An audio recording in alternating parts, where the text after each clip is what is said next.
देखो आज हम लोग नया चैप्टर स्टार्ट करने जा रहे हैं, डेट इज कैपेसिटेंस या फिर कैपेसिटर, दोनों नाम बोलते हैं। तो पहले चैप्टर के बारे में बात कर लेते हैं, इसका वेटेज कैसा है जेई में। जेई में इसका वेटेज रिलेटिवली करंट इलेक्ट्रिसिटी से थोड़ा कम है, लेकिन इसके क्वेश्चंस आने के चांसेस हैं क्योंकि ये चैप्टर काफ़ी बढ़िया है। इस पे मतलब यूनिक चैप्टर है, इस पे क्वेश्चंस आने के भी चांसेस है। मान के चल लो कि 70% चांसेस है कि इससे क्वेश्चन आ सकते हैं। अब क्वेश्चन के बारे में बात कर लेते हैं। चैप्टर पूरा का पूरा कैसा है, कितने लेक्चर्स में कंप्लीट हो सकते हैं। तो ये वैसे रिपीटर्स में देखा जाए तो ये 2-3 लेक्चर में कंप्लीट हो जाएगा, और अगर जेई उसके लिए 12th के लिए प्रेशर के लिए बात करें तो ये कम से कम 6-7 लेक्चर्स लगते हैं इसे कंप्लीट होने में, और एक लेक्चर 2 घंटे के आसपास में मान करके चलो। और इसके क्वेश्चंस वगैरह काफ़ी अच्छे होते हैं। स्टार्टिंग के पार्ट काफ़ी मतलब कि हल्के हल्के होंगे, जब एंडिंग पार्ट पे आएंगे तो उसमें थोड़ा थोड़ा सा टफनेस आना स्टार्ट हो सकता है। तो ध्यान देंगे, कुछ कुछ चीज़ें जो इम्पोर्टेंट है उसको अच्छे तरीके से करते जाना है। होमवर्क वगैरह रेगुलरली करना ताकि इसके क्वेश्चंस तुम्हें अच्छे तरीके से जम पाए।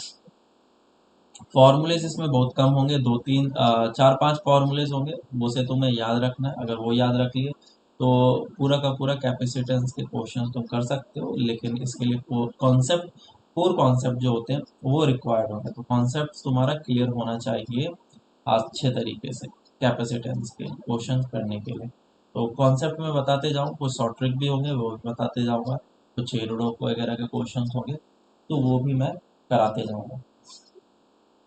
ठीक है, चलो अभी स्टार्ट करते हैं। तो बेसिक बेसिक सा चीज़ मैं नहीं बताऊंगा, वो चीज़ तुम्हें पहले से ही 12th में बता दिया गया होगा। कैपेसिटर तुमने देखा ही होगा, इस टाइप का होता है। इलेक्ट्रिकल सर्किट में अगर तुमने लगा हुआ देखा हो तो इस टाइप का होता है। देखा है? हाँ, अगर कभी इलेक्ट्रिकल सर्किट ओपन किया होगा तो देखा होगा तुमने, इस टाइप का लगा हुआ होता है। और इस हाँ, फैन के अंदर होता है। तो ये जो चीज़ है, ये क्या करता है, एनर्जी सप्लाई करता है। और इसके ऊपर लिखा होता है कि ये 12 वोल्ट सप्लाई मिल सकता है इसको, और ये 12 माइक्रोफेरेड का कैपेसिटर ये रेटेड होता है। ये सारी चीज़ यहाँ ना मेंशन होते हैं, या फिर एम्पियर में लिखा होगा। अगर तुम ये चीज़ लेकर के जाओगे मार्केट में तो तुमको वो कैपेसिटर मिल जाएगा। तो इवन मैं 9th-10th में ये डेटा को लेकर के जाता था और परचेज करता था, और उसी पार्ट को रिप्लेस कर देता था अगर वो जला हुआ होता था। ठीक है, तो ये बेसिक सा चीज़ मैंने बता दिया। तो इसका कैपेसिटर का बेसिक फंक्शन क्या है? Capacitor is a device which can store energy in the form of electric field. क्या है? एक ऐसा डिवाइस है जो कि एनर्जी स्टोर करता है, stores energy in the form of electric field. ठीक है, ये हम लोग आगे जा करके जानेंगे कि इलेक्ट्रिक फील्ड का फॉर्म है ये किस तरीके से एनर्जी स्टोर कर रहा है।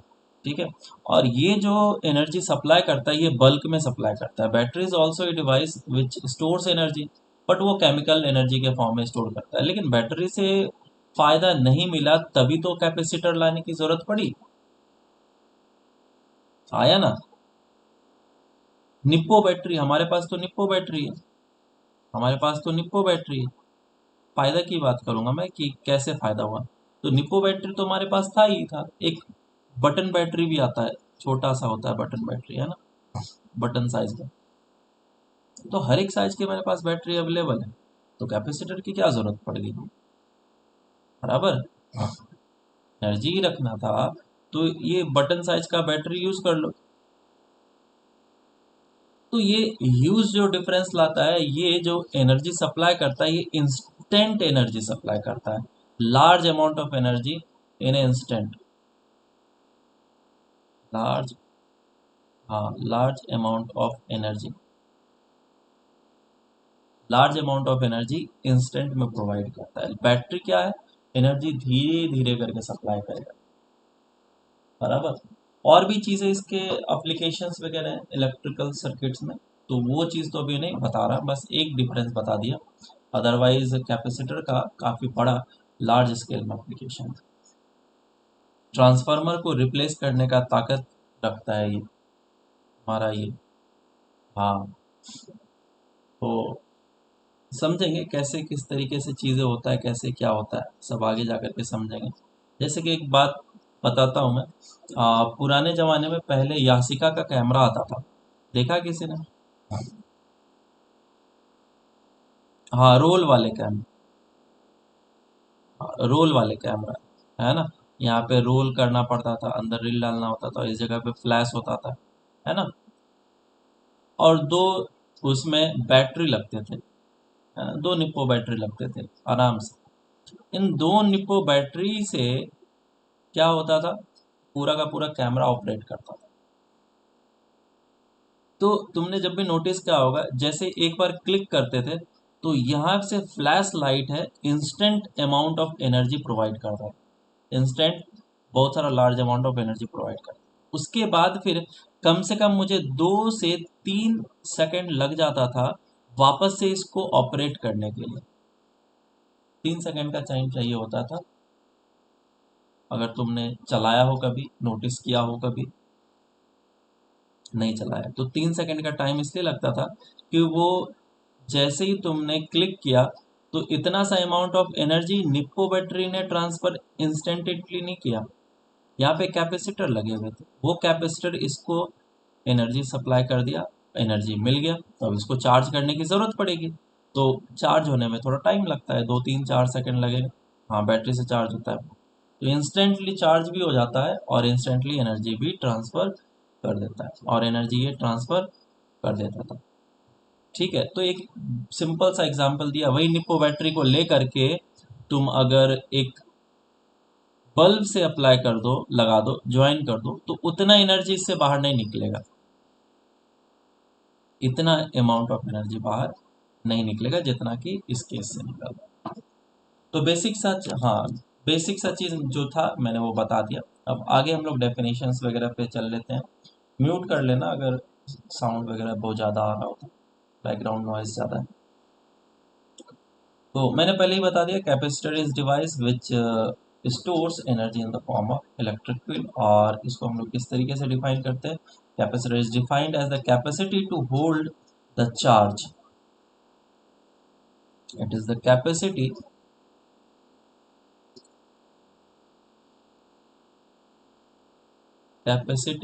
To hold the charge.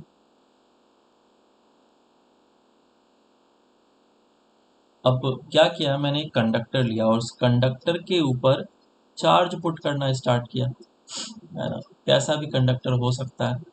इस कंडक्टर के ऊपर मैंने चार्ज पुट करना स्टार्ट किया। अब अगर मैं चार्ज पुट करना स्टार्ट करूंगा तो यहाँ पे पोटेंशियल जनरेट होना स्टार्ट हो जाएगा, पोटेंशियल जनरेट होना स्टार्ट हो जाएगा।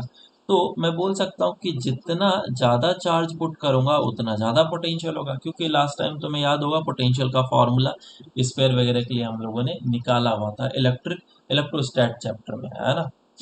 तो जितना ज़्यादा मैं चार्ज पुट करूंगा उतना ज़्यादा पोटेंशियल होगा, तो ये डायरेक्टली प्रोपोर्शन है यहाँ पे। तो मैं उसको हटा देता हूँ, तो Q इज इक्वल्स टू एक कांस्टेंट C आता है, और इसे C को हम लोग बोलते हैं कैपेसिटेंस। कैपेसिटेंस अलग चीज़ है और कैपेसिटर अलग चीज़ है। कैपेसिटर इज ए डिवाइस का नाम, कैपेसिटर जो है वो इसे हम लोग बोलेंगे, ये डिवाइस का नाम। हाँ, जैसे रजिस्टर है और रजिस्टेंस, रजिस्टर ये वाला है डिवाइस का नाम, और रजिस्टेंस इसका मैग्नीट्यूड को बताता है कि 5 ओम है, तो डेट इज रजिस्टेंस। तो कैपेसिटेंस क्या है, इसका मैग्नीट्यूड 5 म्यू एफ, ये। हाँ, तो C is capacitance, capacitance of the capacitor, and C is constant, ये क्या है, कांस्टेंट। ये इस बात पे डिपेंड नहीं करेगा कि तुमने क्यू को बढ़ाया या घटाया, ठीक है, क्यू इस बात पे वी पे भी डिपेंड नहीं करेगा, सी इज कांस्टेंट। और यूनिट क्या होता है इसका? फैरेड, है ना। माइक्रो फैरेड में हमेशा इसको हम लोग काउंट करते हैं, कूलम पर वोल्ट बोल सकते हो। ठीक है, समझ में आ रहा है चीज़? तो ये बेसिक बेसिक सा चीज़ है। अब हम लोग आगे चलते हैं और पैरेलल प्लेट कैपेसिटर को देखते हैं। पहले एक स्फेरिकल देख लेते हैं।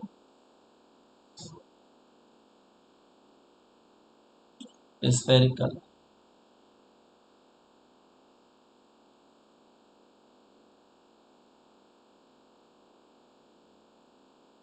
हाँ, capacity to hold the charge is called the capacitance. अब hold the charge, C is equals to क्या बताया मैंने, Q बाई V। तो hold the charge per unit voltage,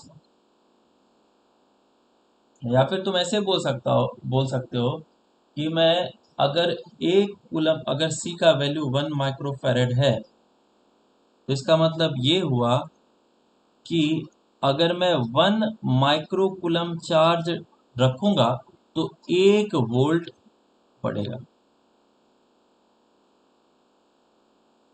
किसी भी स्फेयर के ऊपर अगर मैं 1 माइक्रोकूलम चार्ज रखूंगा तो इसका पोटेंशियल जो है 1 वोल्ट से बढ़ेगा। ठीक है, अब स्फेरिकल कैपेसिटर के बारे में बात करते हैं।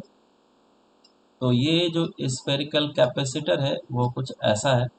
अब क्योंकि तुमने इस पे प्लस क्यू चार्ज दिया है, तो ये प्लस क्यू चार्ज कहीं ना कहीं से तो लाए होगे तुमने, तो इन्फिनिटी से लाया। इन्फिनिटी का हम लोग क्या मानते हैं, रेफरेंस जीरो है, जीरो एज्यूम करते हैं। तो इसका पोटेंशियल अगर V है, तो इन दोनों के बीच में पोटेंशियल डिफरेंस कितना है, V। ये हो गया। और V का फॉर्मूला क्या होता है अगर ये स्पेयर है तो?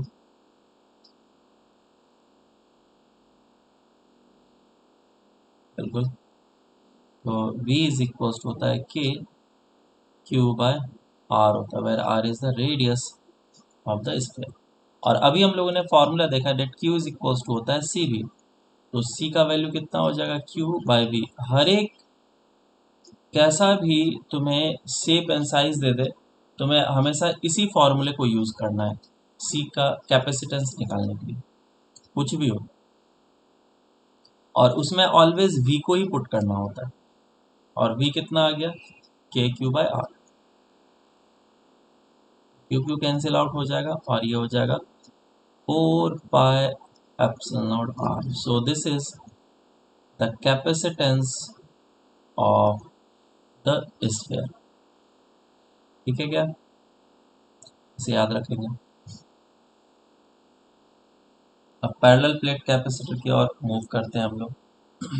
इसमें और भी चीज़ें मैं नहीं बताऊंगा कि अगर मैं अर्थ को ले लूँ तो अर्थ का रेडियस कितना बड़ा है, लेकिन फिर भी उसका कैपेसिटेंस निकल कर के आता है बहुत ज़्यादा छोटा।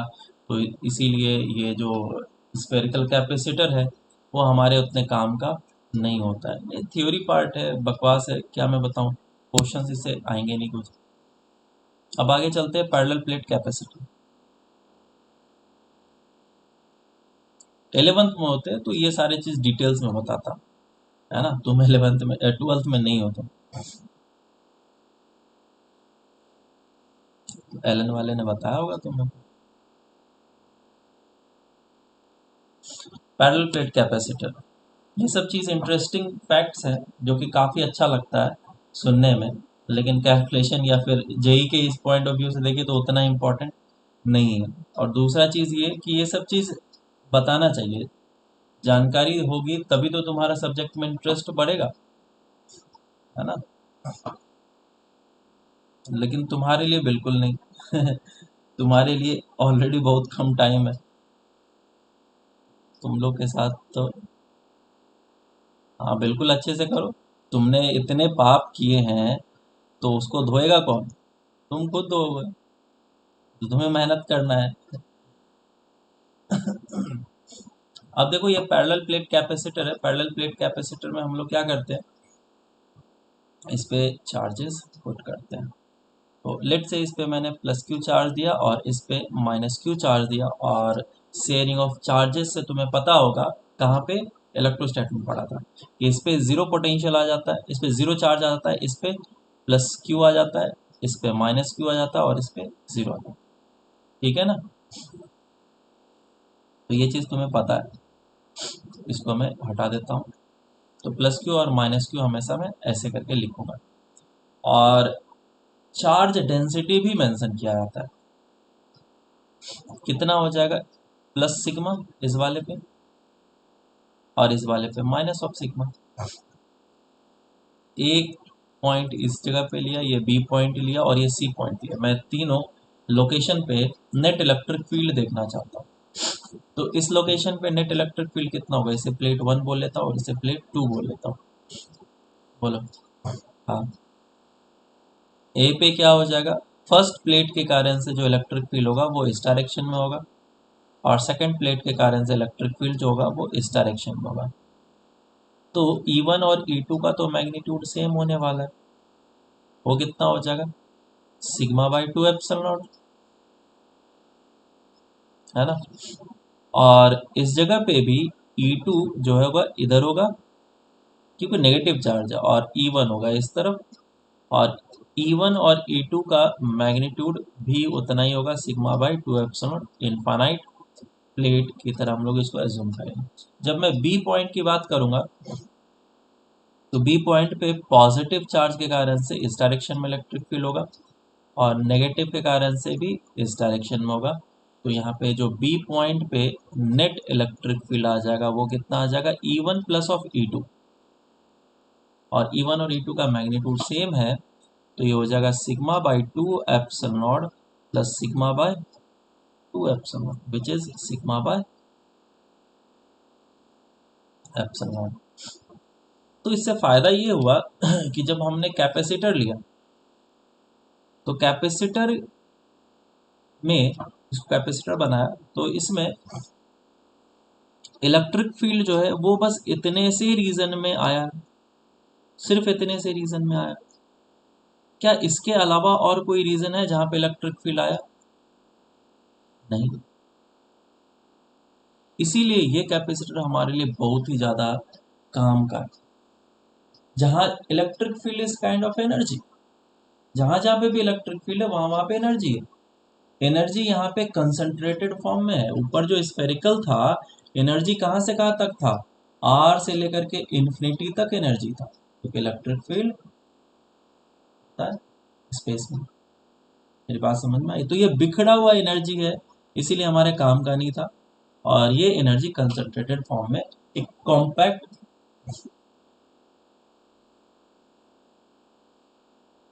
पोटेंशियल डिफरेंस जिसके बीच में होगा उसी के बीच में इलेक्ट्रिक फील्ड होगा ना।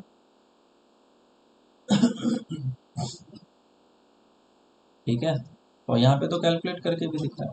चलो, तो ये समझ में आ गया बात। अब इलेक्ट्रिक फील्ड आ गया तो हम लोग इसका कैपेसिटेंस भी निकाल लेते हैं, और कैपेसिटेंस निकालने का तरीका मैंने पहले बताया था।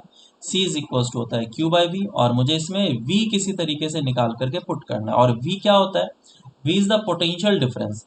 इसमें हर एक चीज को मैं एक एक करके डिफाइन करूंगा। Q V को अभी और अच्छे तरीके से डिफाइन करना बाकी है, बाद में हम लोग करेंगे। V क्या होता है? Potential difference across the plates. तो प्लेट के बीच में पोटेंशियल का डिफरेंस कितना है, कैसे करके निकालेंगे? इलेक्ट्रोस्टैट में तुमने एक फॉर्मूला पढ़ा ही होगा, dv is equal to minus of integration E dot D R, integration हटा दो, ये फॉर्मूला, जिसको हम लोग क्या लिखते हैं, delta V is equal to E delta R, negative sign को हटा दिया हमने। तो डेल्टा V कितना आ जाएगा, ई डेल्टा आर, मतलब कि डिस्टेंस बिटवीन द प्लेट्स। ये जो प्लेट है इन दोनों के बीच का डिस्टेंस अगर मैं डी एज्यूम कर लूँ, ये इलेक्ट्रिक फील्ड है ई, जो कि हमें पता है ई का वैल्यू। तो आंसर कितना आ जाएगा, delta V is equal to sigma by epsilon naught into D. Put कर लेता हूँ इस जगह पे, क्यू का वैल्यू कितना हो जाएगा, सिग्मा इंटू ए हो जाएगा, sigma D upon epsilon cancel out, और ये हो जाएगा एप्सिलॉन ए बाय। ये फॉर्मूला आ गया कैपेसिटर का, पैरेलल प्लेट कैपेसिटर का, जो कि तुम्हें पता होगा पहले से ही, डेरिवेशन भी नहीं करा था तो भी चलता, एप्सिलॉन ए बाय डी। हाँ ठीक है। तो इसमें हम लोग क्या क्या देख सकते हैं कि इस बात को नोटिस कर सकते हैं कि जो कैपेसिटर है इस बात पे डिपेंड करता है कि उसका शेप एंड साइज कैसा है, और दूसरा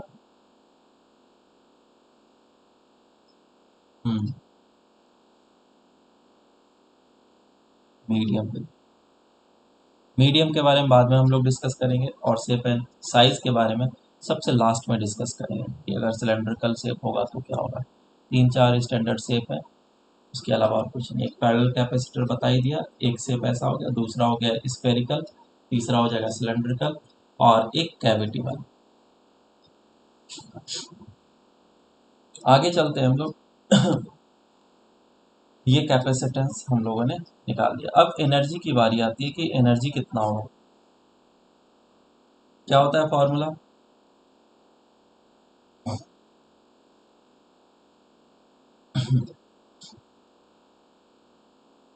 इसको तीन तरीके से डिराइव किया जा सकता है, लेकिन मैं करूँगा नहीं।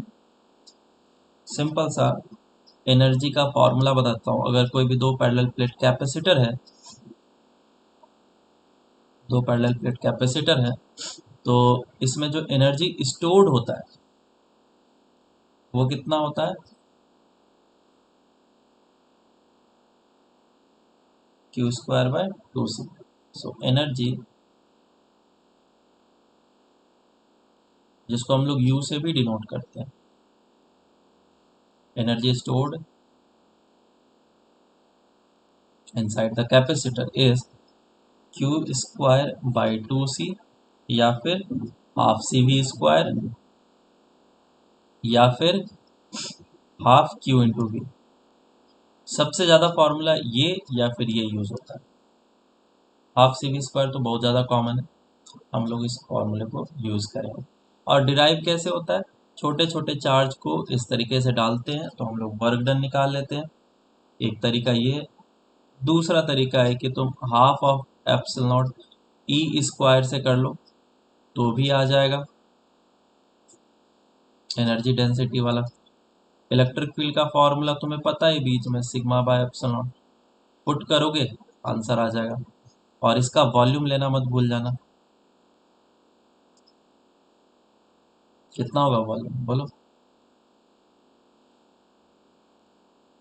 A D, A into D होगा ना वॉल्यूम, तो नीचे इसका वॉल्यूम यहाँ पे ए इंटू डी है, पुट कर लेना। चलो अब आगे चलते हैं हम लोग। तो ये सारी चीज़ हम लोगों ने कर ली। अब और क्या चीज़ है, इसमें शेयरिंग ऑफ चार्जेस भी वगैरह भी होंगे कैपेसिटर का, पहले वो बता देता हूँ।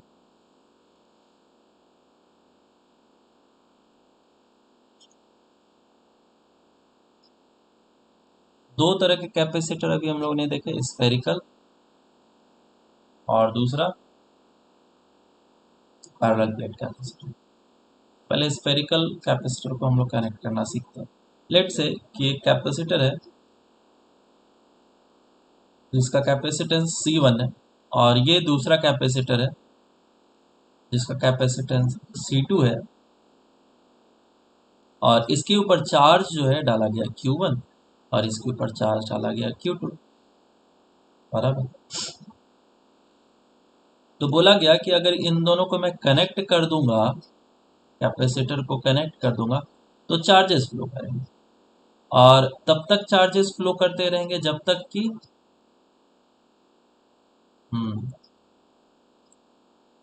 Will flow till V is same, जब तक कि सेम ना हो जाए। तो मान लो कि अब पोटेंशियल दोनों का सेम हो गया, तो चार्जेस फ्लो किए तो इस पे Q1 चार्ज आ जाएगा, इस पे Q2 चार्ज आ जाएगा, कैपेसिटेंस तो उतना ही रहेगा। लेकिन दोनों का पोटेंशियल सेम हो चुका है, इसका भी V और इसका भी V हो चुका है। ठीक है, इतना काम तुम्हें सबसे पहला करना पड़ेगा, ये बेसिक सा काम हर एक में करना है। अब दूसरा काम क्या करना है, एनर्जी कंजर्वेशन नहीं, चार्ज कंजर्वेशन।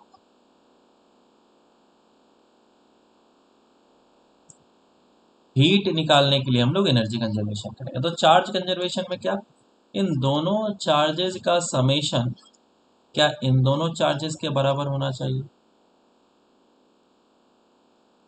बिल्कुल हाँ, बिल्कुल। तो Q का फॉर्मूला क्या होता है, Q is equal to C into V. ये हो जाएगा C1V प्लस C2V। ऑलवेज ध्यान रखना, इसका तो हम लोग आराम से पुट कर लेंगे। और ये जो चीज़ है वो क्वेश्चन में तुम्हें गिवन होगा, जैसे कि यहाँ पे सिर्फ Q1 और Q2 का फॉर्म में गिवन है, या फिर ये चीज़ C1V1 एंड C2V2 के फॉर्म में भी दिया जा सकता था, तो हम लोग ये भी लिख सकते थे। इधर से V कितना आ जाएगा, Q1 plus Q2 divided by C1 plus C2। So this will be the common potential of the source। अब पूछा जाएगा हीट बताओ, तो जो वायर है उस वायर से कितना हीट जनरेट हुआ वो निकालना है। तो एनर्जी कंजर्वेशन, ठीक है। एनर्जी कंजर्वेशन में बहुत सारे स्टूडेंट लोगों को डाउट आता है, लेकिन बिल्कुल घबराने का ज़रूरत नहीं, मैं अभी इसको अच्छे तरीके से क्लियर करूँगा। ये एक स्फीयर है और ये एक स्फीयर है, इसके पास 5 जूल ऑफ एनर्जी और इसके पास 10 जूल ऑफ एनर्जी है ना।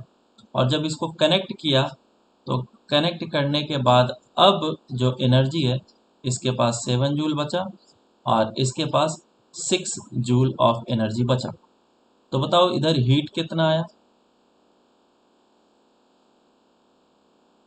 इस वायर में हीट कितना है?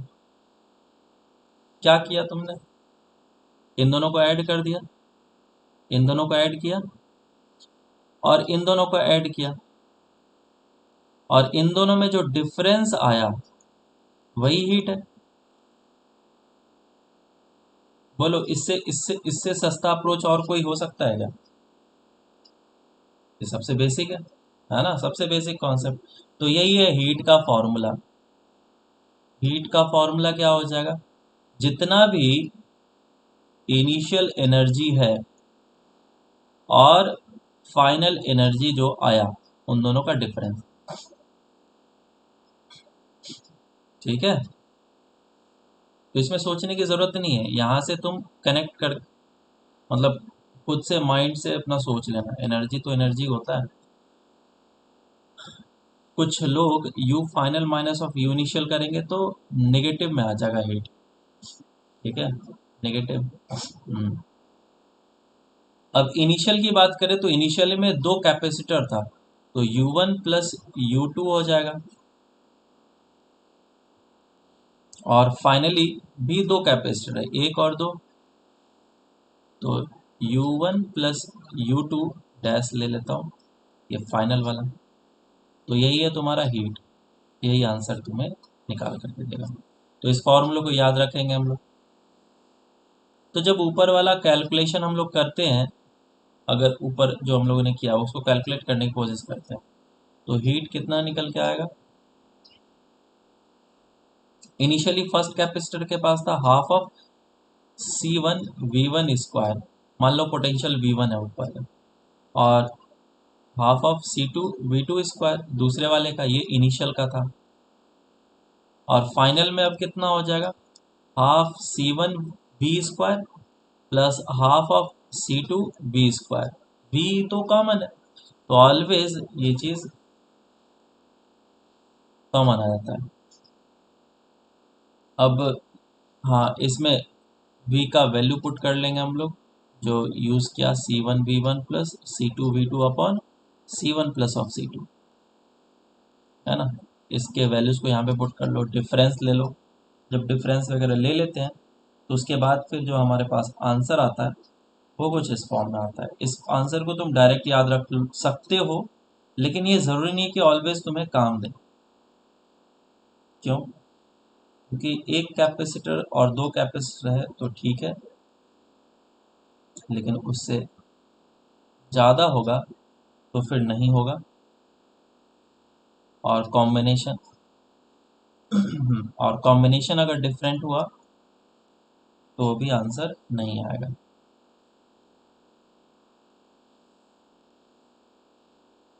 मैं बताऊंगा ना, हर एक चीज बताऊंगा।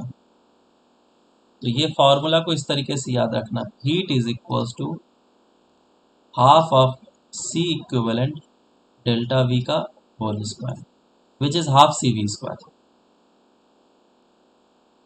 क्या है? Half C V square. और सी क्या है? C equivalent. सी इक्विवेलेंट कैसे? पैरेलल में अगर होते हैं दो कैपेसिटर या सीरीज में होते हैं तो फॉर्मूला क्या आता है? 1/C1 प्लस 1/C2 सीरीज में, है ना? तो वही सी इक्विवेलेंट हो गया। और delta V is the potential difference दोनों कैपेसिटर V1 और V2। मैंने एक शॉर्ट ट्रिक निकाल करके दे दिया, सीरीज में है ये पैरेलल में है मुझे नहीं पता, लेकिन ये फॉर्मूला है, इसको तुम याद रख सकते हो शॉर्ट ट्रिक के हिसाब से। नहीं नहीं, ठीक है, शॉर्ट ट्रिक के हिसाब से।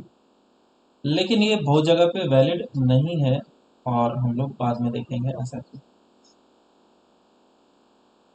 ठीक है, क्वेश्चंस करें। एक क्वेश्चन कराता हूँ।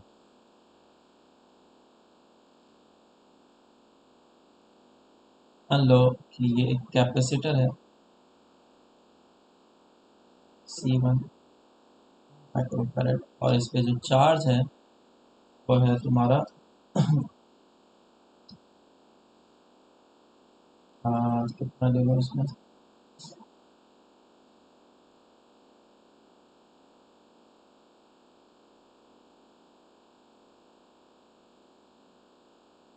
10 माइक्रोकूलम ले लेता हूँ।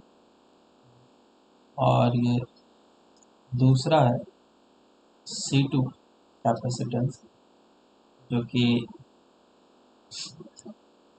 14 माइक्रोफैरड है, और इस पे जो चार्ज है वो है तुम्हारा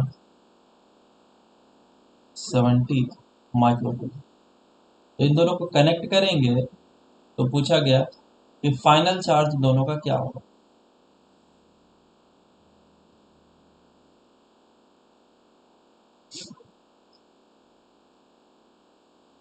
बोथ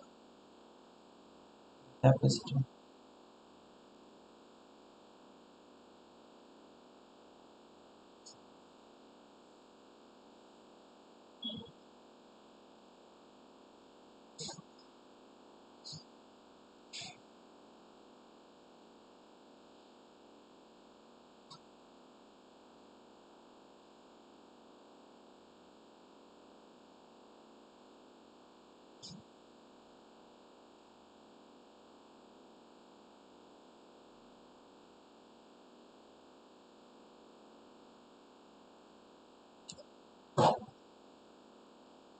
आया आंसर?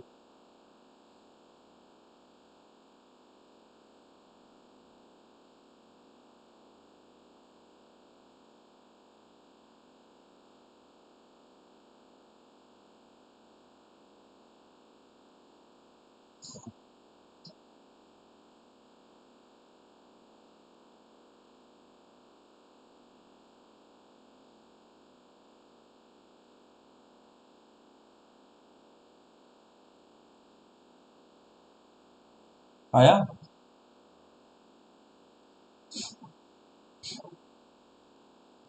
गलत आ रहा है आंसर?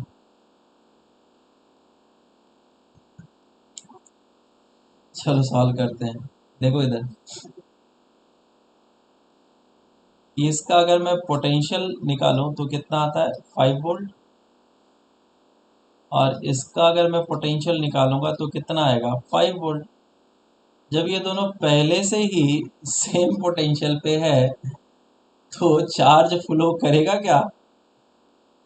हाँ, चार्ज फ्लो नहीं करेगा। तो जितना चार्ज था उतना ही रहेगा। फाइनल आंसर यही होगा। मेरी बात समझ में आई क्या? और तुम्हारा कॉन्फिडेंस बहुत ज्यादा लो हो गया था कि गलत हो गया। चलो कोई नहीं, फिर भी मुझे बताना था, बता दिया। नेक्स्ट क्वेश्चन, क्वेश्चन के फॉर्म में है। इसको पढ़ना है। ये कैपेसिटर है जिसका कैपेसिटेंस है 3 माइक्रोफेरेड, और दूसरा कैपेसिटेंस है 2 माइक्रोफेरेड का। इसके ऊपर जो चार्ज दिया गया है वो मान लो कि 15 माइक्रोकूलम है, और इस पे जो चार्ज दिया गया है वो 5 माइक्रोकूलम। ठीक है, निकालो, इन दोनों को कनेक्ट करेंगे तो फाइनल फाइनल निकाल लो, ये दोनों पे चार्जेस कितना होगा और हीट, दोनों चीज़। हाँ देखो, तो इस वाले में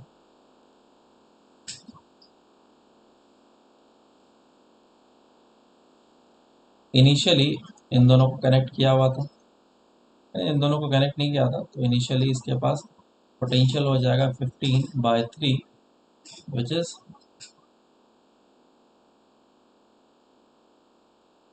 5 वोल्ट, और V2 कितना हो जाएगा,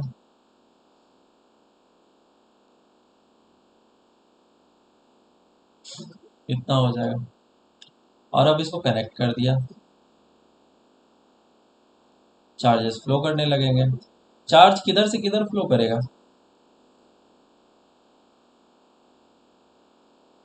ए से भी फ्लो करेगा।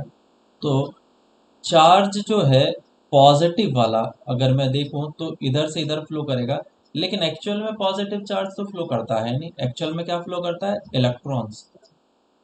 तो इलेक्ट्रॉन जो है वो बी से ए की तरफ फ्लो करेगा। तो तुमसे क्वेश्चन में पूछा जाए कि ये चार्ज कितना फ्लो किया बताओ, वायर से कितना चार्ज फ्लो किया, तो वो भी हम लोग निकालेंगे।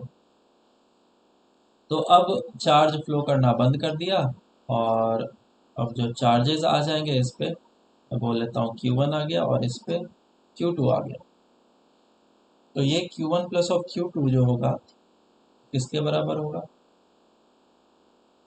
ऊपर वाले इनिशियल चार्जेस के बराबर, Q1 प्लस ऑफ Q2, जो कि 20 आ रहा है सम होकर के। और इसका कॉमन पोटेंशियल V हो जाएगा, VA is equals to VB is equals to V।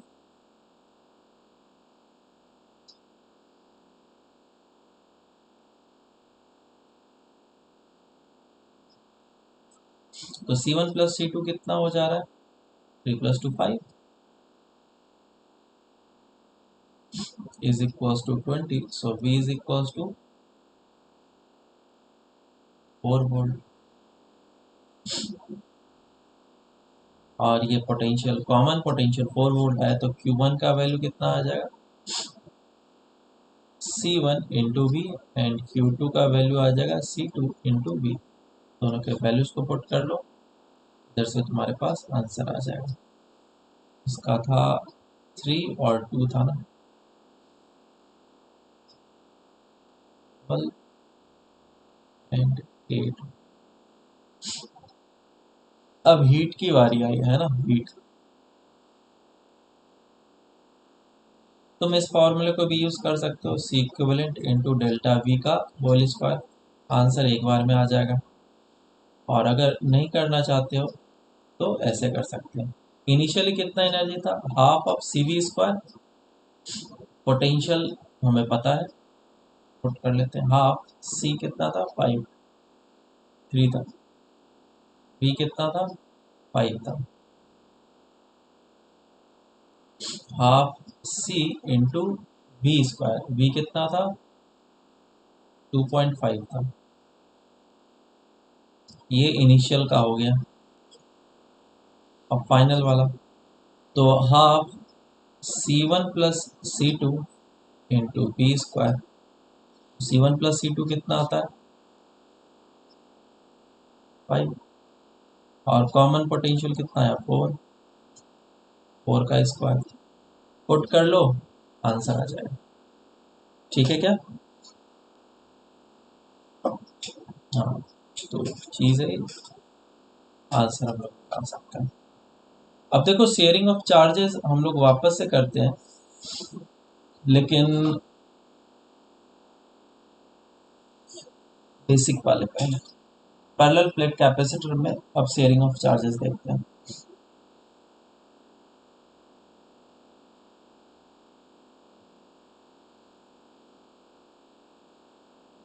In parallel plate capacitor. तो कुछ डिफरेंट होगा क्या? इसमें भी वैसा ही होता है, लेकिन इसमें कॉम्बिनेशन बहुत सारे बन जाते हैं। कैसे, अभी पता चलेगा। जैसे कि मान लो कि हमारे पास प्लेट था, कैपेसिटर, पैरेलल प्लेट कैपेसिटर था, और एक और पैरेलल प्लेट कैपेसिटर था मेरे पास। ये इनिशियली इसको चार्ज दे दिया गया था। कितना चार्ज दिया था? इसको 5 माइक्रोकुलम चार्ज दिया गया, और इसको -5 चार्ज। और ये कैपेसिटर जो है अनचार्ज था, 0 और 0 पे। तो अगर इन दोनों को मैं कनेक्ट कर दूंगा एक वायर से,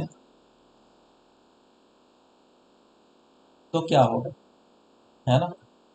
या फिर क्वेश्चन दिया जा सकता था कि ये दोनों जीरो भी नहीं है, ये है +10 माइक्रोकुलम और ये -10 माइक्रोकुलम है, और इसका कैपेसिटेंस C1 है और इसका कैपेसिटेंस C2 है, ताकि V1 और V2 डिफरेंट हो जाए। ये चीज़ है। तो अब इसको कनेक्ट करेंगे, तो बताना है कि कॉमन पोटेंशियल क्या होगा, या फिर फाइनल चार्जेस उन दोनों पे क्या होंगे, ये बताना।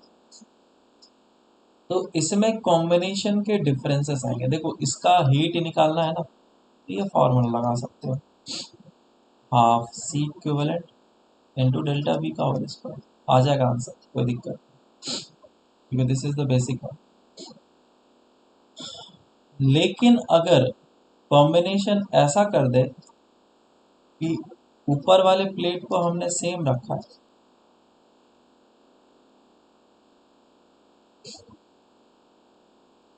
लेकिन नीचे वाले प्लेट को पलट दिया मैंने,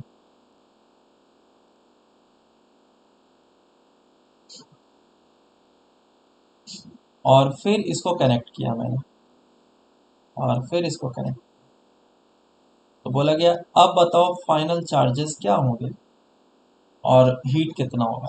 तो अब अगर मैं ये फॉर्मूला अप्लाई करूंगा तो मेरा आंसर गलत आएगा। मेरी बात समझ में आई या नहीं आई? क्योंकि इधर जो हमने कन्वेंशन लिया था, उसी कन्वेंशन पे ये हीट का एनर्जी का फॉर्मूला निकला है, लेकिन यहाँ पे जो कन्वेंशन है ये उल्टा है। कैसे उल्टा है? एक एक करके दोनों को सॉल्व करके बताता हूँ, तुम्हें समझ में आ जाएगा। तो दोनों में क्या हो रहा है, तो मान लेता हूँ कि C1 का वैल्यू जो है वो है 2, और C2 का वैल्यू 3 है, बराबर। तो कितना हो जाएगा? अब हम लोग फाइनली क्या बोल सकते हैं हम लोग, कि ये दोनों प्लेट आपस में कनेक्टेड है, तो इसका चार्ज और कहीं नहीं जा सकता, बस यही दोनों प्लेट के पास जा सकता है। हाँ या ना? ये दोनों प्लेट कैसे हो गए, आइसोलेटेड हो गए ना। तो हाँ, तो इन दोनों प्लेट का जो चार्ज है और कोई शेयर नहीं कर सकता है। या तो ऊपर वाले प्लेट के पास चार्ज होगा, या तो नीचे वाले पार्ट प्लेट के पास, या तो दोनों कुछ कुछ पार्ट शेयर कर रहे हो। ठीक है क्या? और ये चार्ज तब तक फ्लो करते रहेगा जब तक कि दोनों का पोटेंशियल सेम ना हो जाए। तो मान लो कि दोनों का पोटेंशियल सेम हो चुका है, इधर प्लस है और इधर माइनस है, और पोटेंशियल V हो चुका है। इसका कैपेसिटेंस C1 और इसका कैपेसिटेंस C2, और इस पे चार्ज आ चुका होगा Q1 और इस पे चार्ज आ चुका होगा Q2। तो हम लोग क्या बोल सकते हैं, this Q1 plus Q2 will be equals to this charge plus of this charge. हाँ या ना?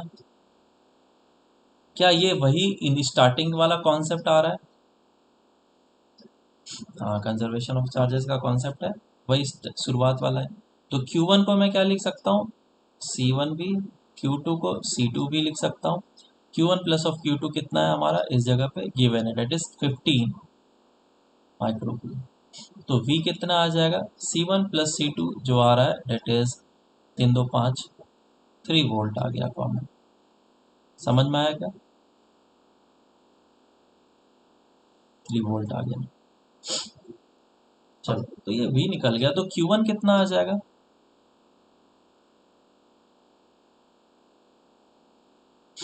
हाँ बताओ कितना है? ये 2 इंटू 3 होगा 6, और Q2 कितना हो जाएगा? 3 इंटू 3। क्या 6 + 9 15 के बराबर आ रहा है? आ रहा है। चार्ज कंजर्वेशन लगा दिया मैं। और इधर से हम लोग हीट निकाल लेंगे। हीट कैसे निकालते हैं हमें पता है, that is U initial minus of U final करके। ठीक है, तो इनिशियल में कोई चेंजेस आएगा क्या? इनिशियल में ऐसे ही रहेगा। अभी इधर पहले देख लेते हैं हम लोग, है ना, ये वाला पार्ट देखते हैं। तो अब इस वाले पार्ट में भी वही हम लोग बोलेंगे कि चार्ज तब तक फ्लो करते रहेगा जब तक कि दोनों का पोटेंशियल सेम ना हो जाए, सेम ना हो जाए। और वही कॉन्सेप्ट फिर से, ये दोनों प्लेट आइसोलेटेड हैं, तो इन दोनों के चार्ज का कंजर्वेशन हम लोग कर सकते हैं। ठीक है क्या? इधर हो जाएगा प्लस और इधर हो जाएगा माइनस V। इसका C1 कैपेसिटेंस, इसका C2 कैपेसिटेंस। क्लियर है क्या? बराबर। अब थोड़ा सा मुझे चेक करना पड़ेगा, मतलब ना भी करो तो भी आंसर आ ही जाएगा, लेकिन क्योंकि ये पॉजिटिव प्लेट है और ये नेगेटिव प्लेट है, इन दोनों का भी चार्ज कंजर्वेशन करेंगे, तो पॉजिटिव टर्मिनल इधर बनेगा और नेगेटिव इधर बनेगा, है ना? ये बात समझ में आया कैसे? हाँ, अल्टीमेटली पॉजिटिव अमाउंट में इधर होगा और नेगेटिव अमाउंट में इधर होगा। हाँ, तो मैं इस तरफ कंजर्वेशन कर रहा हूँ, पॉजिटिव की तरफ कंजर्वेशन करने पे हमारा प्लस प्लस में आंसर आता है, नहीं तो माइनस में आ जाएगा। तो इस तरफ चार्ज मैं ले लेता हूँ Q1 और इस तरफ चार्ज ले लेता हूँ Q2। तो Q1 प्लस Q2 कितना बोल सकता हूँ मैं? This charge plus this charge, कितना आ जाएगा ये? 10 - साइन के साथ पुट करना पड़ेगा मुझे, तो ये हो जाएगा 5। और Q1 और Q2 का value C1V1 plus of C2V2, और V1 V2 तो इधर इक्वल ही है, इसको तो हटा ही दो। तो V कितना आ जाएगा? C1 plus C2 date is 5, 2 और 3, तो V कॉमन कितना आ गया? 1 वोल्ट, 1 वोल्ट आ गया। अब Q1 का वैल्यू बता दो कितना आ जाएगा? Q1 आ जाएगा तुम्हारा 2 माइक्रोकूलम, Q2 कितना आ जाएगा? 3 माइक्रोकूलम। अब एनर्जी की बात करेंगे, है ना, कि हीट का बात करें, बिल्कुल चार्ज कंजर्व रहेगा। 3 2 5, 5 के बराबर ही। अब U initial minus of U final करेंगे। क्या इनिशियली ये एनर्जी और ये एनर्जी सेम होगा? लेकिन इसमें U फाइनल तुम देख करके बताओ, सेम होगा या डिफरेंट? है ना, अलग है। तो हम लोग क्या बोल सकते हैं कि हीट किस में ज्यादा जनरेट हुआ, फर्स्ट वाले में या सेकंड वाले केस में?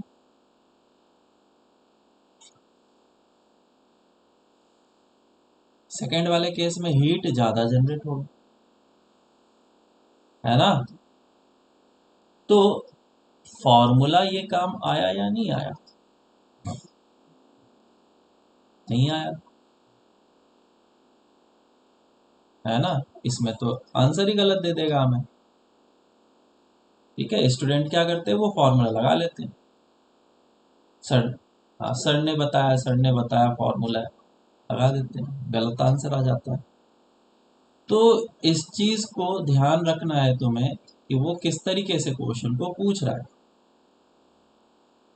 अब एग्जैक्ट आंसर चाहे तो हम लोग निकाल सकते हैं, कोई बड़ी बात नहीं है, मैंने तुम्हें समझा दिया।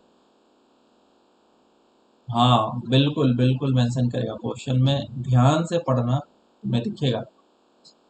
इसका जो यू फाइनल होगा हाफ सी वी स्क्वायर हो जाएगा, सी जो है 5 है, और वी कितना आया था कॉमन, 3, 3 का स्क्वायर, और इधर कितना हो जाएगा half C1 + C2 which is 5, और वी स्क्वायर विच इज़ 1 का स्क्वायर। तो ये तो छोटा अमाउंट हो गया मैग्नीट्यूड, ये बड़ा मैग्नीट्यूड में हो गया,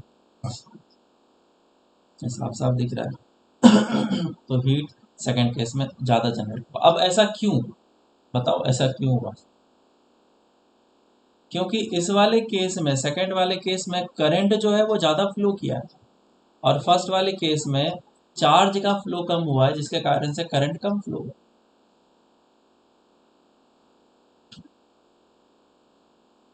I² × R होता है, तो I अगर ज़्यादा होगा तो हीट ज़्यादा जनरेट होगा ना।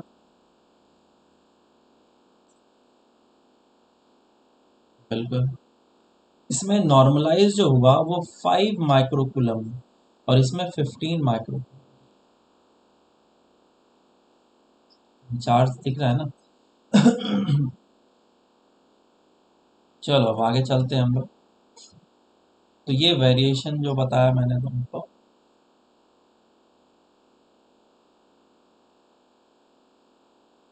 न्यूट्रलाइज करता है ना। देखो कोई भी चीज अगर 5 माइक्रोकुलम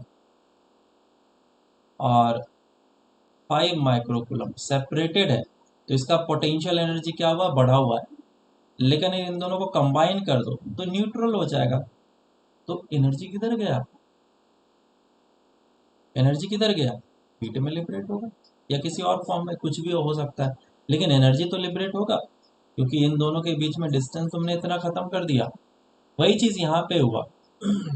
यहाँ पे नॉर्मलाइज बहुत ज्यादा हो रहा है, न्यूट्रल पार्ट बहुत ज्यादा बन रहा है, यहाँ पे न्यूट्रल उतना ज्यादा नहीं बन रहा है। दोनों पॉजिटिव को कंबाइन किया, हाँ दोनों पॉजिटिव को कंबाइन किया तो न्यूट्रल बन ही नहीं सकता है ना। लेकिन इसमें कुछ कॉमन पार्ट हुआ जिसके कारण से न्यूट्रल बन गया। ज़्यादा डिस्कस नहीं करते हैं, आगे चलते हैं हम लोग। तो ये क्वेश्चन हो गया। इस पे और भी एडवांस लेवल के क्वेश्चंस हम लोग सॉरी आगे करेंगे जा करके। बैटरी से कनेक्शन अभी बनाना बचा हुआ है, ठीक है। ये तो सिर्फ कैपेसिटर कैपेसिटर को कनेक्ट किया, अभी 3 कैपेसिटर को भी कनेक्ट करना बाकी है, जो कि एडवांस लेवल का प्रॉब्लम है, आगे करेंगे। हाँ उसके लिए केवीएल वगैरह आना चाहिए, केसीएल आता ही है लेकिन कैपेसिटर में लगाना नहीं आता ना। चलो तो हाँ, आरसी सर्किट हम लोग देखते हैं। आरसी सर्किट,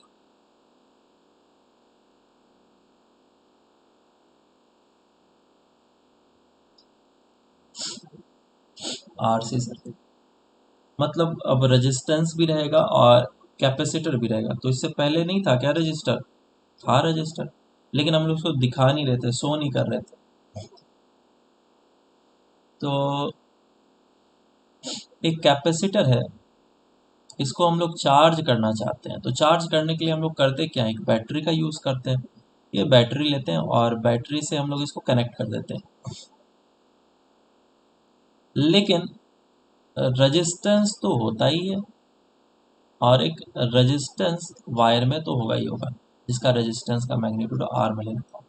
तो ये हुआ यूं कि जो चार्जेस हैं, ये बैटरी क्या किया, एक पोटेंशियल डिफरेंस को मेंटेन किया, और वो मेंटेन कराने की कोशिश करेगा। यहाँ पे कोई भी करंट फ्लो नहीं कर रहा है, इस जगह पे करंट क्या है, जीरो। क्यों, क्योंकि चार्ज तो फ्लो नहीं कर रहा है। हाँ वो डिस्प्लेसमेंट करंट अभी नहीं आएगा, मतलब यहाँ पे होगा लेकिन अभी हम लोग पढ़ेंगे नहीं, ठीक है। मैं भी वही बोलने वाला था कि यहाँ पे डिस्प्लेसमेंट करंट तुम अगर सोच रहे हो तो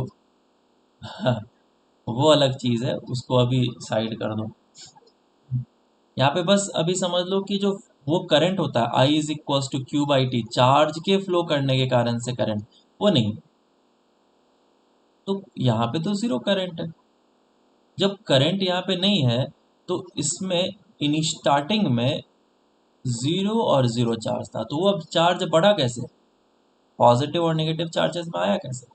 तो हुआ यूं कि जैसे मैंने एक बैटरी से कनेक्शन बनाया तो इस जगह पे जीरो पोटेंशियल आया और इस जगह पे हायर पोटेंशियल आ गया, तो यहाँ पे भी हायर पोटेंशियल,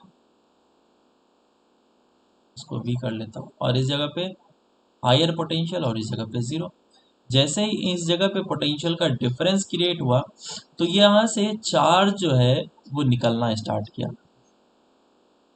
इलेक्ट्रॉन्स जो हैं इस जगह से लीव करना स्टार्ट हुआ और इस तरफ से इलेक्ट्रॉन फ्लो करने लगा और फ्लो करते करते इस जगह पे इकट्ठा होने लगा। तो इस जगह पे नेगेटिव चार्ज क्या होगा, ग्रो करने लगेगा, और क्योंकि इस जगह से तुम नेगेटिव चार्ज निकाल रहे हो तो इस जगह पे पॉजिटिव चार्ज ग्रो करने लगेगा। तो अल्टीमेटली, हाँ, कंडक्टर से, तो ये चार्जेस का फ्लो करा रहा है इस डायरेक्शन में, और इसी चार्ज के फ्लो के कारण से कैपेसिटर चार्ज हो रहा है, चार्ज का सेपरेशन हो रहा है क्योंकि, तो बैटरी क्या कर रहा है, वर्क कर रहा है, बैटरी वर्क कर रहा है तब तो चार्ज ये दोनों सेपरेट हो रहे हैं, नहीं तो न्यूट्रल फॉर्म में हमेशा रहने की कोशिश करता है। तो इस जगह पे आ जाएगा प्लस क्यू चार्ज और इस जगह पे माइनस क्यू चार्ज। ये चार्ज को तब तक फ्लो कराते रहेगा जब तक कि इसके क्रॉस जो पोटेंशियल का डिफरेंस है वो V वोल्ट का ना हो जाए, बैटरी के पोटेंशियल डिफरेंस के बराबर जब तक ना हो जाए। Potential difference is equals to V। जैसे ही पोटेंशियल डिफरेंस V हो जाएगा अब चार्ज का फ्लो बंद हो जाएगा और करंट भी क्या हो जाएगा, जीरो। अब करंट फ्लो करेगा क्या, नहीं, अब करंट फ्लो नहीं करेगा। पहले करंट इधर फ्लो कर रहा था, इलेक्ट्रॉन का डायरेक्शन मैंने दिखाया, हाँ, तो इसे हम लोग क्या बोलते हैं, स्टेडी स्टेट। ये है हमारा स्टेडी स्टेट, जिस स्टेट पे करंट फ्लो जीरो हो जाता है या फिर जो कैपेसिटर है फुल्ली चार्ज हो जाए उसे हम लोग स्टेडी स्टेट बोलते हैं। बराबर है क्या। तो हमें इसमें दो चीज़ याद रखना है। पहला चीज़ ये, जब टाइम ज़ीरो था, और दूसरा चीज़ ये जब टाइम इनफाइनाइट हो गया। इनफाइनाइट का मतलब स्टेडी स्टेट, और टाइम ज़ीरो मतलब जब तुमने कनेक्शन स्टार्ट किया बनाना, स्विच होगा यहाँ पे, कनेक्शन बनाया T is equal to zero. तो इस पे क्वेश्चंस दिए जाएंगे कि बताओ T is equal to zero पे करंट कितना था, T is equal to infinity पे। जब भी ऐसा क्वेश्चन पूछे तो T is equal to zero वाले केस में क्या करना है, कैपेसिटर को एक वायर से रिप्लेस करना है, और T is equal to infinity के लिए कैपेसिटर को एक ओपन सर्किट से रिप्लेस करना है। ठीक है, तो मान लो T is equal to zero पे तुमसे पूछा गया ऊपर वाले केस के लिए कि कितना करंट होगा, तो एक सिंपल वायर से मैंने कन्वर्ट कर दिया। ठीक है, और बैटरी ऐसे लगा हुआ, तो अब इसमें करंट कितना होगा निकाल सकते हैं क्या, I is equals to V by R। This current is only at t is equals to zero। t is equals to 1 second पे भी ये करंट नहीं होगा, सिर्फ t is equals to zero पे होगा। और जब इनफाइनाइट टाइम हो गया तो इसको एक ओपन सर्किट की तरह रखेंगे हम लोग, तो करंट तो फ्लो नहीं करेगा क्योंकि यहाँ से करंट तो जा ही नहीं सकता है, तो करंट हो जाएगा zero at T is equals to infinity पे। ये काम याद रहेगा, ये शॉर्ट ट्रिक याद, याद क्या करना है, एक सिंपल सा चीज़ है, स्टेडी स्टेट पे कैपेसिटर को ओपन कर लेना है और T is equals to zero पे कैपेसिटर को एक वायर से रिप्लेस कर देना है। अगर हो गया हो तो चलो इस पे क्वेश्चंस करें।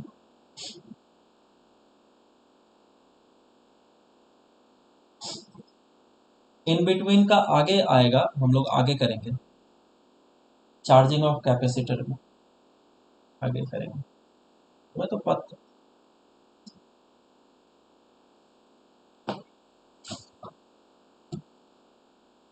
चलो क्वेश्चन देखो, क्वेश्चन ऐसा है, इस पे बेसिक बेसिक क्वेश्चन बनते हैं, सिंपल, ज़्यादा टफ नहीं।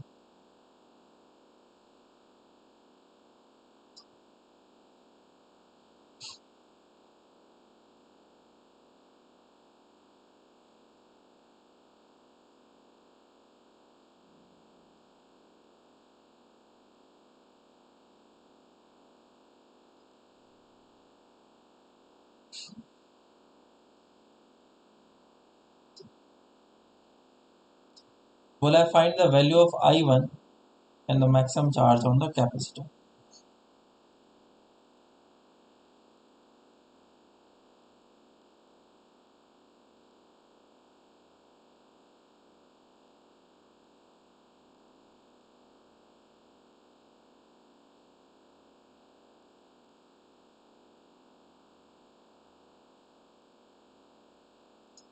सॉल्व करो।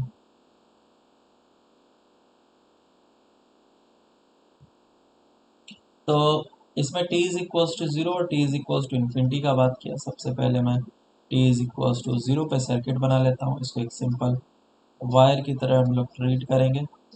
एक सिंपल वायर लगा दिया मैंने। तो इसमें I1 का वैल्यू कितना हो जाएगा, ये R और ये R। तो R इक्विवेलेंट कितना आ गया, 3R/2। तो I कितना हो जाएगा, V/। तो इधर से अगर करंट I गया तो इधर कितना जाएगा, I/2, और इधर भी I/2 जाएगा। तो I1 का वैल्यू हो जाएगा V/3R। ठीक है क्या? हाँ, I1 पूछा था। अब t is equals to infinity पे बात करते हैं। t is equals to infinity पे वो एक ओपन सर्किट की तरह बिहेव करेगा। तो ये ओपन हो गया। इधर से जब करंट ही नहीं फ्लो कर रहा है तो उधर वाले पोर्शन का कोई मतलब है नहीं। मैं उसको डिलीट कर देता हूँ।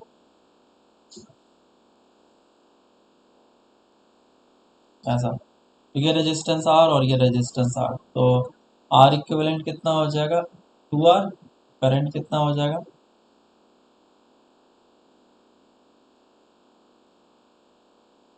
V/2R।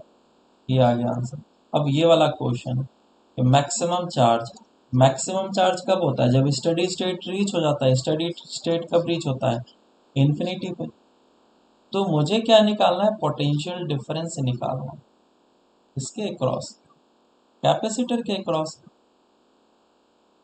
तो चार्ज निकल जाएगा। चार्ज का फॉर्मूला क्या होता है, Q is equal to CV।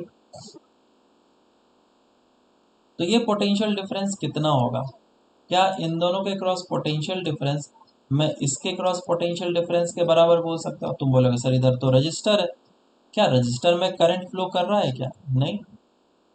तो जब रजिस्टर में करंट फ्लो नहीं करता है तो एक वायर की तरह बिहेव करता है। तो इसके क्रॉस पोटेंशियल डिफरेंस मुझे निकालने की जरूरत है। तो इसके क्रॉस पोटेंशियल डिफरेंस कितना हो जाएगा, V/2, है ना। तो Q कितना हो जाएगा, CV/2। ये आ गया आंसर। बोलो समझ में आया। ठीक है, तो नेक्स्ट क्वेश्चन कर लेते हैं।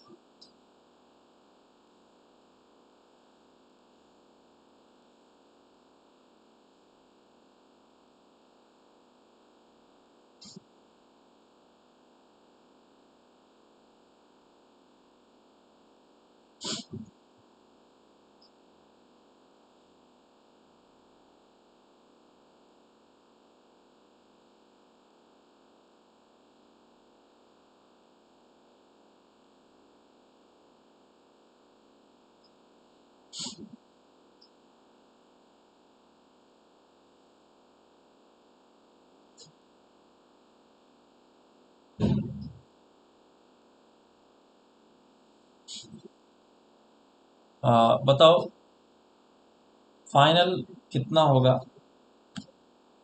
पहले तो t is equal to zero पे करंट निकालो। At t is equal to zero, ये बैटरी है, करंट निकालना है तुम्हें। I1 निकालना है तुम्हें।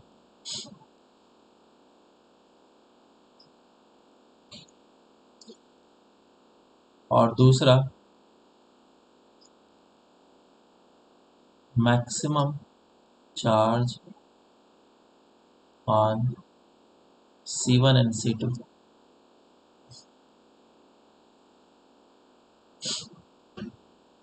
देख लो जो भी है, सॉल्व करो इसको।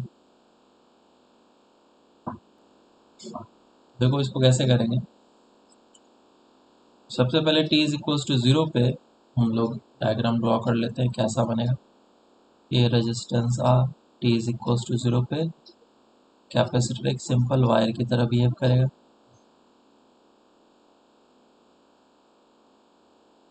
ऐसा हो जाएगा। तो ये रेजिस्टेंस R, ये रेजिस्टेंस R, ये 2R और ये 2R। तो करंट इधर से कितना जाएगा, I इज इक्वल टू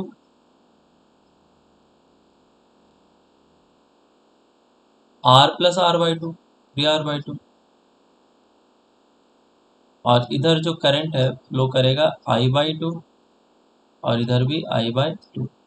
इसमें भी I/2 होगा और इसमें भी I/2 ही होगा।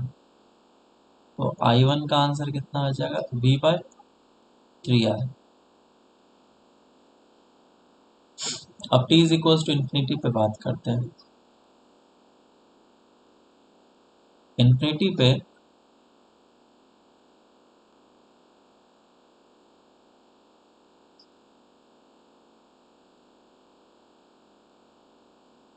हम्म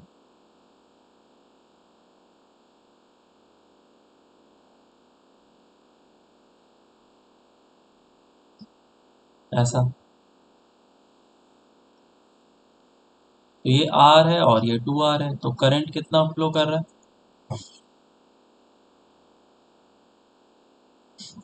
कितना फ्लो किया, V/3R। तो इसके क्रॉस पोटेंशियल डिफरेंस कितना हो जाएगा,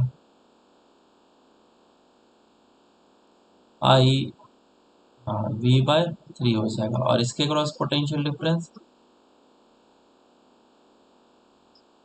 V/2।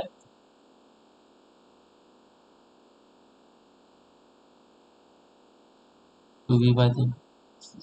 तो Q1 और Q2 निकाल सकते हैं।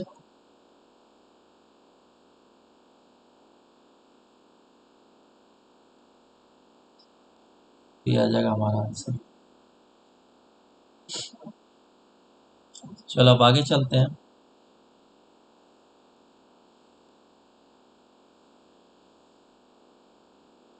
तो अब मैं हम लोग क्या कर रहे थे, बैटरी को कैपेसिटर के साथ कनेक्ट कर रहे थे, चार्ज कर रहे थे। जिसमें एक इम्पॉर्टेंट बात हम लोगों ने ये नोटिस किया कि अगर कैपेसिटर ये लगा हुआ है और ये रजिस्टर है, तो जब फुल्ली चार्ज होता है कैपेसिटर, तो इसके क्रॉस पोटेंशियल डिफरेंस कितना आ जाता है, V आ जाता है। और चाहो तुम इस सर्किट को थोड़ा अलग वे में भी लिखो, रजिस्टर इधर भी लगा दो, इधर भी दो रजिस्टर लगा दो,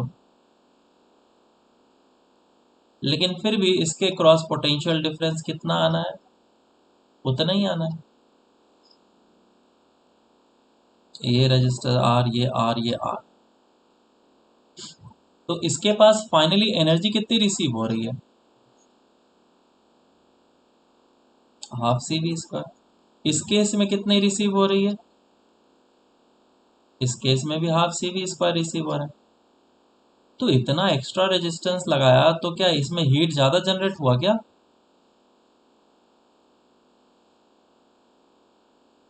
हम्म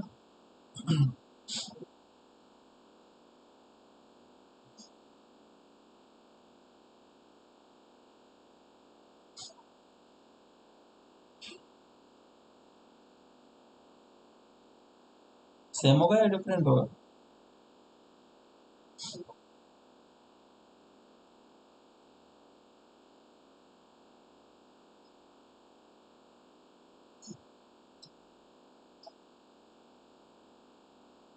कैसे करके होगा वो, करंट कम हो जाएगा, ज्यादा हो जाएगा।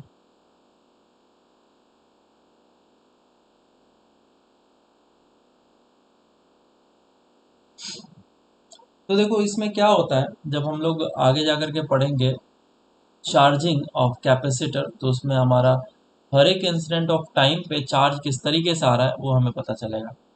फॉर्मूला था ना हमारा, I is equal to I naught e raise to power one T by tau, या याद आ रहा है फॉर्मूला, उस फॉर्मूले को हम, तो ये इस क्वेश्चन मार्क का आंसर क्या है, दोनों में जो हीट जनरेट होगा वो सेम होगा।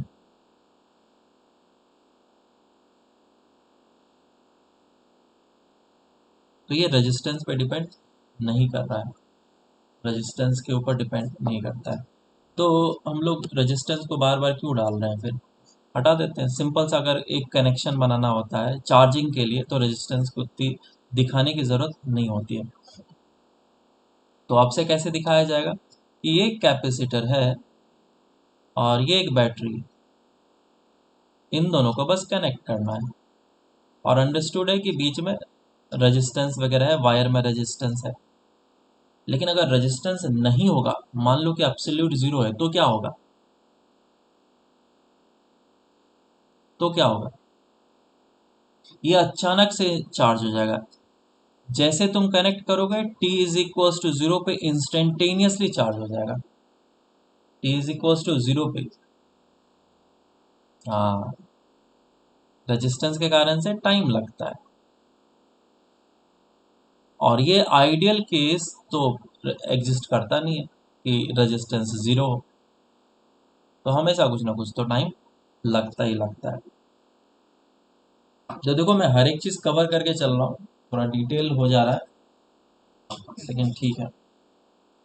तो मैं क्या बता रहा था कि इसको अब हम लोग क्या करेंगे, ऑलवेज अगर सिंपल कनेक्शन बनाना हो चार्जिंग के लिए तो इस तरीके से करेंगे।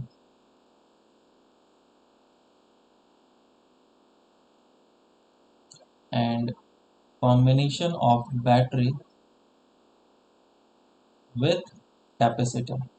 अब देखो क्या क्या डिफरेंट कॉम्बिनेशन हो सकते हैं, हम लोग इसके बारे में डिस्कस कर लेते हैं, क्योंकि इस पे काफ़ी अच्छे अच्छे क्वेश्चन बनते हैं। अभी तो दो कैपेसिटर को ही हमने ज्वाइन किया था, अब हम लोग क्या करेंगे, बैटरी और कैपेसिटर को भी ज्वाइन कर सकते हैं।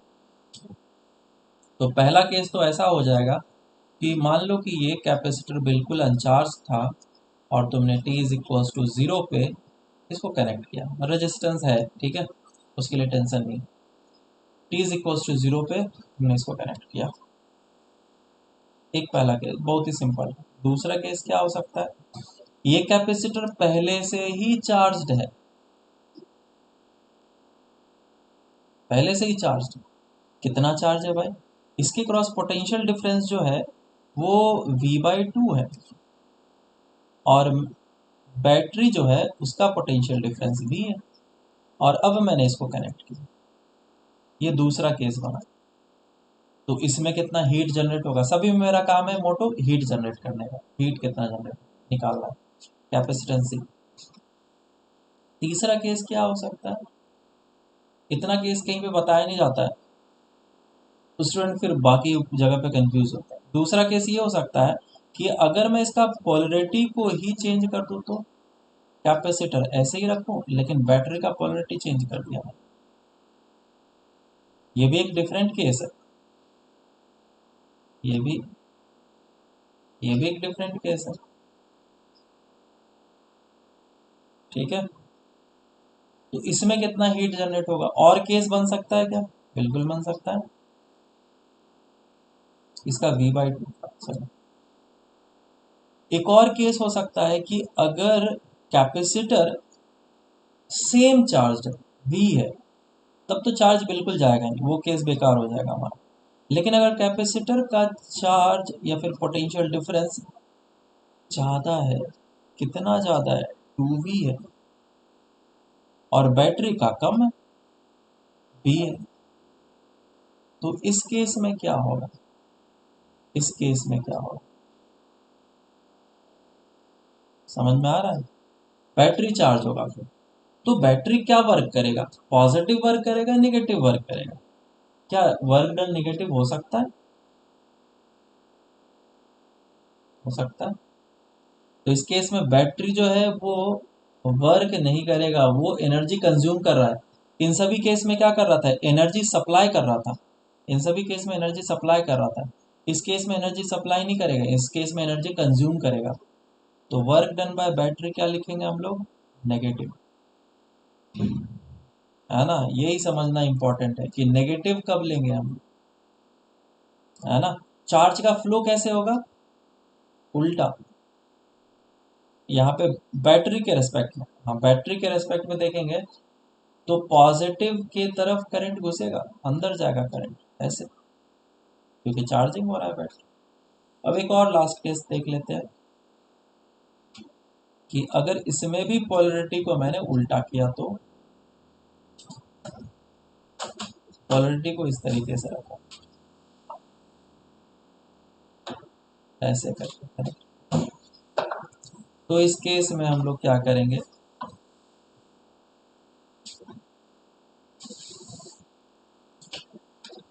ये प्लस है और ये माइनस और ये 2v, और ये जो पोटेंशियल है ये v, और इसको इस तरीके से कनेक्ट करें। अब बताओ इस केस में क्या होगा? Work done by battery positive होगा या नेगेटिव होगा? क्योंकि पोटेंशियल डिफरेंस बैटरी के क्रॉस तो v है, कैपेसिटर के क्रॉस 2v।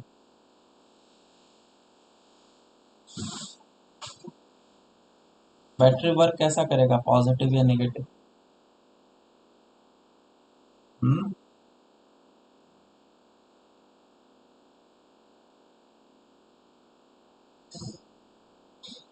आदित्य, और किसी को कुछ लग रहा है तो बताओ, बैटरी क्या वर्क करेगा, पॉजिटिव या negative?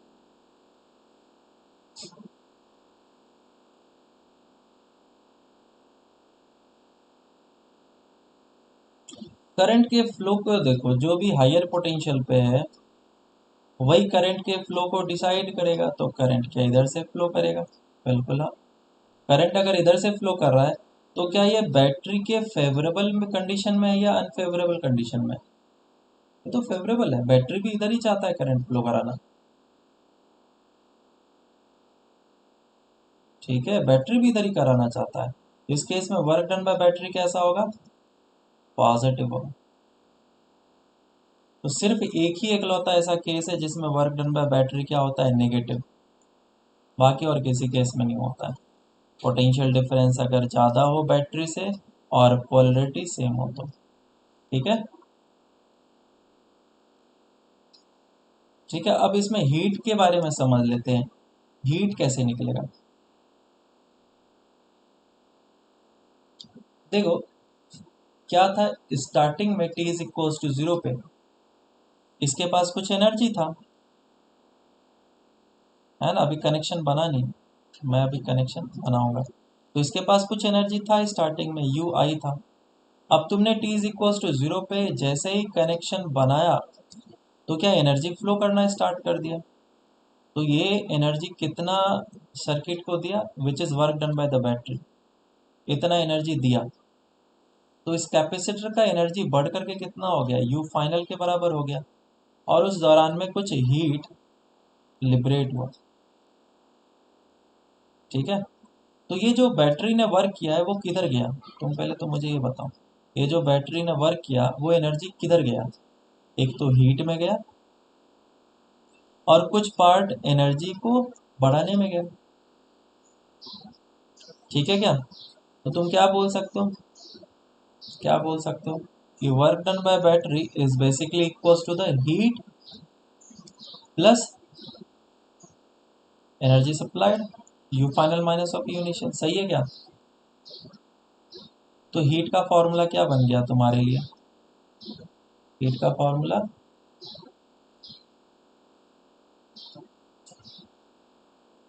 Minus of delta U. ठीक है क्या? या फिर इसको मैं ऐसे लिख सकता हूँ, work done by battery plus you initial minus of U final. समझो, बोलो हाँ या ना, समझे ना। तो ये जो फॉर्मूला है ये वही फॉर्मूला है। अगर वर्क डन बाय बैटरी 0 हो जाए तो हीट कितना होगा, you initial minus of U final. क्या ऊपर यही फॉर्मूला यूज करते थे?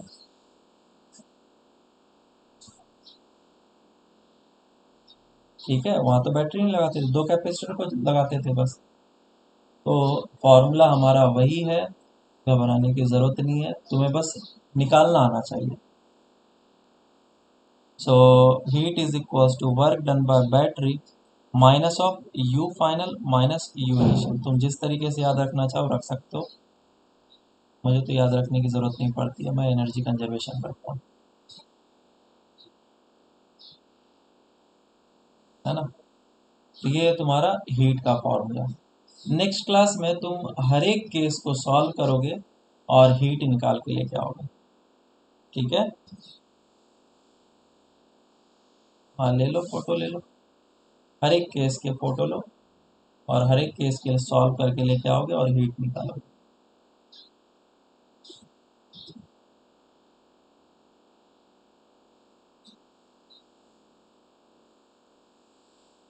अगर ये तुमने कर लिया तो मान लो, समझ लो कि ऑलमोस्ट इस तरह के क्वेश्चन सारे हो जाएंगे।